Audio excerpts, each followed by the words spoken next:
Hai teman-teman semuanya, jumpa lagi di channel Guru Muda. Pada video kali ini saya akan berbagi bagaimana caranya kita mendapatkan sertifikat dari PMM. Karena beberapa waktu yang lalu saya berhasil mendapatkan sertifikat PMM dengan topik kurikulum merdeka seperti ini. Nah, kemudian apa yang perlu kita siapkan? Tentunya teman-teman harus menyelesaikan materi dari PMM ya. Di sana kita diharuskan melihat video, kemudian juga mengerjakan beberapa tes, dan pada akhirnya kita akan diberikan pilihan untuk melaksanakan aksi nyata. Nah, ada 3 pilihan aksi nyata dalam topik kurikulum merdeka. Untuk topik yang pertama, di sini kita diminta untuk menyebarkan pemahaman mengapa kurikulum perlu berubah. Ini bisa dilakukan oleh guru dan kepala sekolah. Kemudian yang kedua, kita bisa membuat strategi penerapan kurikulum merdeka yang ada di kelas. Ini bisa dilaksanakan oleh guru.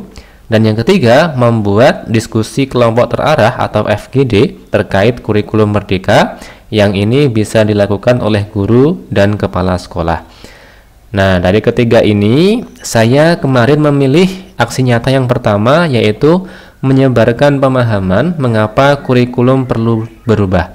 Kenapa? Karena menurut saya, dari ketiga pilihan ini, yang paling mudah dilaksanakan adalah yang pertama. Kalau kita klik, ini ada keterangannya untuk petunjuk lebih lengkapnya. Seperti ini teman-teman. Menyebarkan pemahaman mengapa kurikulum perlu berubah.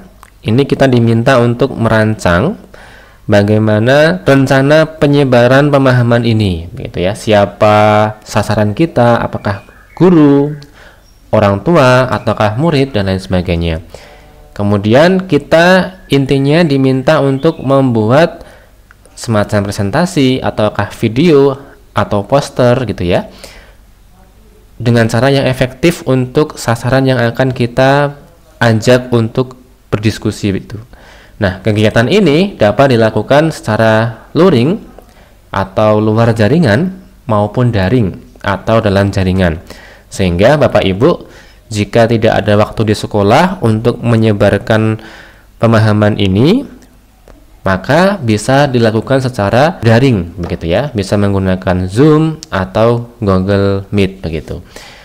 Yang intinya kita perlu membuat presentasi terlebih dahulu, nanti kita sampaikan kepada teman-teman guru kita misalkan. Jadi ini tidak harus seluruh guru yang kita sebarkan pemahaman ini, begitu ya. Kita cukup mungkin mengambil 5 guru ataupun 7 guru untuk kita ajak diskusi melalui Zoom ataupun secara luring, begitu. Nah, kemudian yang penting lagi, kita juga perlu mengunggah bukti dalam satu dokumen yang isinya tadi nanti akan pertama berupa dokumentasi kegiatan. Kemudian yang kedua adalah hasil refleksi atau umpan balik. Jadi Bapak Ibu selain mempersiapkan presentasi, juga harus mempersiapkan refleksi atau umpan balik dari audiens Bapak Ibu, begitu ya. Itu yang penting, karena kalau tidak nanti akan diminta mengulang Bapak Ibu. Jadi sertifikatnya tidak akan langsung keluar, tetapi harus mengulang terlebih dahulu. Baik, saya akan menunjukkan contoh yang kemarin saya upload ya. Ini bentuknya Canva, nanti bisa Bapak Ibu copy. Linknya akan saya berikan di kolom deskripsi. Nanti bisa menjadi contoh untuk Bapak Ibu buat seperti itu. Jadi yang pertama nanti Bapak Ibu harus membuat kopiannya, sehingga caranya nanti jika sudah terbuka seperti ini, Bapak Ibu klik file di sini ya. Kemudian buat salinan. Nah, baru nanti Bapak Ibu bisa untuk mengubahnya. Nah, kalau sudah di copy seperti ini buat salinan, ini bisa Bapak Ibu lihat sebagai contoh ya. Yang pertama di sini ada halaman judul, kemudian yang kedua di sini adalah perkenalan. Nah, ini bisa disesuaikan atau bisa dituliskan nama Bapak Ibu, kemudian guru di mana, kecamatan mana, kemudian kabupaten mana, dan lain sebagainya. Kemudian fotonya ini bisa Bapak Ibu sesuaikan ya dengan foto Bapak Ibu juga begitu. Kita klik pisahkan gambar, kemudian dihapus, kemudian bisa diupload dari unggahan ini begitu. Misalkan unggah gambar, unggah file. Misalkan ini ya, unggahan ini. Kemudian kita masukkan di sini juga bisa. Nah, seperti ini. Oke. Misalkan seperti ini ya. Kemudian selanjutnya ini sudah masuk ke pembahasan materi. Ini yang nanti disampaikan oleh Bapak Ibu di forum yang Bapak Ibu buat, bisa luring ataupun daring begitu. Nah, seperti itu. Nah, jangan lupa Bapak Ibu untuk lebih baik gitu ya, menggunakan akun Belajar ID untuk mengedit Canva gitu ya, karena nanti akan didapatkan fitur yang lebih premium. Nah, ini kebetulan saya membuka dengan akun yang bukan Belajar ID, sehingga di sini banyak fitur yang tidak bisa saya gunakan. Tetapi kalau nanti Bapak Ibu menggunakan Belajar ID, ini akan semua terbuka. Nah, kemudian ada kesimpulan, dan jangan lupa ada dokumentasi kegiatan. Nah, karena kemarin ini bentuknya adalah luar jaringan atau secara offline, maka kegiatannya berupa foto-foto seperti ini. Tetapi kalau Bapak Ibu menggunakan online, bisa berupa screenshot hasil dari pembahasan tadi. Jadi misalkan ada foto saat Zoom, screenshot saat Zoom, dan lain sebagainya. Itu juga diperbolehkan. Kemudian yang berikutnya yang jangan lupa lagi adalah meminta umpan balik dari peserta. Nah, ini bentuknya bisa berupa tulisan tangan gitu ya. Jadi Bapak Ibu nanti meminta peserta itu setelah Bapak Ibu presentasi, itu nanti diberikan beberapa pertanyaan ya berupa umpan balik. Nah, ini kalau saya kemarin menggunakan Google Form, di sini bisa dilihat juga bisa menjadi contoh ya. Misalkan nanti mau digunakan beberapa pertanyaannya, pertama nama, kemudian pertanyaan pertama, apa makna yang Bapak Ibu dapatkan dari materi hari ini. Kemudian yang kedua, hal baru apa yang Bapak Ibu dapatkan dari materi hari ini.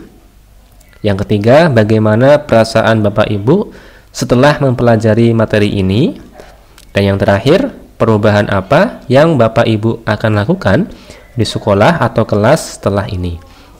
Nah, ini adalah hasil dari umpan balik yang kita bagikan melalui Google Form. Kita bisa men-screenshot hasilnya dan kita masukkan ke dalam laporan seperti ini. Nah, ini ya. Saya memasukkan 6 dari peserta yang mengikuti. Sehingga jangan terlalu sedikit Bapak Ibu untuk umpan baliknya. Nah, Bapak Ibu, untuk memudahkan kita mengedit di Canva itu ternyata ada fitur yang luar biasa. Kita bisa mencoba. Bapak Ibu klik desain ya. Kemudian di sini ada yang namanya gaya. Nah, gaya ini kita bisa mengedit warna presentasi, kemudian jenis fontnya atau yang lainnya. Misalkan di gaya ini kita diberikan beberapa pilihan, apakah ceria, minimalis, atau elegan, dan lain sebagainya, banyak sekali di sini ya. Saya akan mencoba yang elegan misalkan. Nah, kalau kita klik di sini ada contohnya banyak sekali ya ini ya. Kalau kita klik di sini, maka secara keseluruhan presentasi ini akan berubah warnanya sesuai dengan ini ya, gaya tadi ini ya. Nah, ini kita bisa terapkan ke semua halaman begitu. Ini sebagai sharing saja ya Bapak Ibu ya. Nah, kemudian kalau kita buka dari 1 sampai terakhir itu sudah berbeda gitu ya. Gayanya sudah berbeda dari warnanya, kemudian juga jenis fontnya, temanya itu sudah berbeda. Itu cara cepatnya. Jika sudah selesai, Bapak Ibu bisa mendownload ini menjadi bentuknya PDF, karena nanti yang dikirimkan ke PMM adalah bentuknya PDF. Nah, caranya seperti biasa, kita klik bagikan, kemudian di sini ada pilihan unduh. Kemudian setelah itu kita buat ini jenisnya PDF standar saja tidak apa-apa. Kemudian di sini semua halaman, dan kita klik unduh. Ukuran maksimal dari dokumen yang harus kita upload adalah 10 MB.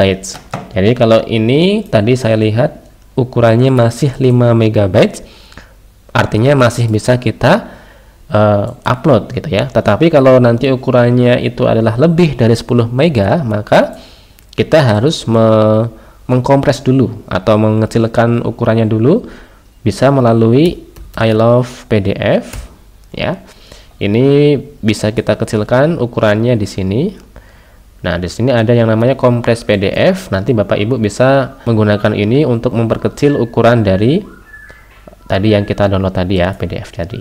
Nah, ini misalkan yang awalnya dari misalkan 20 MB bisa menjadi hanya 5 MB saja begitu. Kompres. Nah, seperti ini. Kemudian bisa kita download. Nah, ini dari 5 MB bisa sampai ke 1 MB. Tetapi kalau ini pun tidak dikompres nggak apa-apa karena masih berukuran 5 MB. Nah, semoga tutorial ini bisa bermanfaat dan jangan lupa untuk subscribe. Terima kasih.